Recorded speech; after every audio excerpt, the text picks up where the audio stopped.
You're missing on a long thing, like this healing butter. It's everything. It's already it's 1 a.m.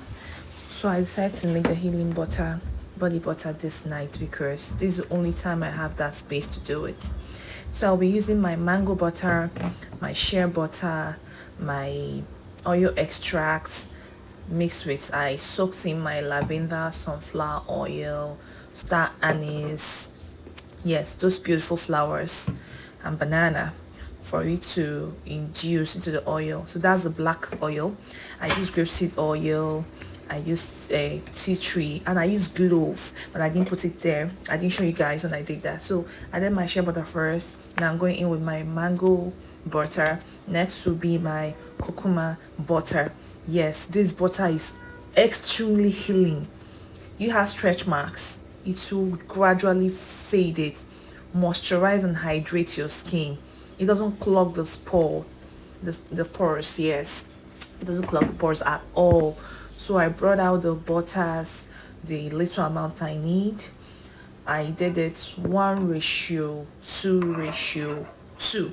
That is, the shea butter is 1, the mango butter is 2 ratio, the kokum butter is 2. Yes, I just added my healing extracts after I've melted the butter. Now I'm putting my sunflower oil, that is a carrier oil. I'll be adding my grapeseed oil as well, my castor oil. Sorry, I forgot to tell you guys, this is another healing carrier oil. And I mean healing. It will make your skin soft, clean, like extremely clean. We all know the power of castor oil. You can do your research and you find out.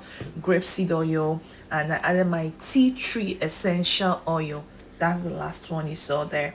I added it a little bit because we all know the tea tree is good for acne, pimples, and rashes. Then I added my oil perfume to give it that sweet fragrance. Moreover, if you're using cocoa butter, because cocoa butter is really good, you might not need the perfume, but sometimes it's good to put the fragrance. The tea tree starts as fragrance, but I wanted to put this oil perfume because it will serve as my healing butter and also a nice fragrance to my skin.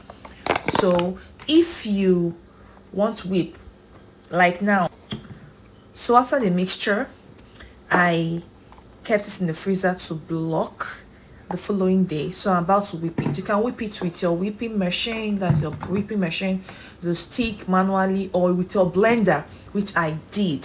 So after whipping it, I pour it into my container for it to chill in there. Then the next thing is to apply it to the skin and see your skin pop. And don't forget I added clove, because clove is a disinfectant and anti-infection, so it's very good. It will heal your skin properly. So thanks, subscribe, like, share. Love you guys.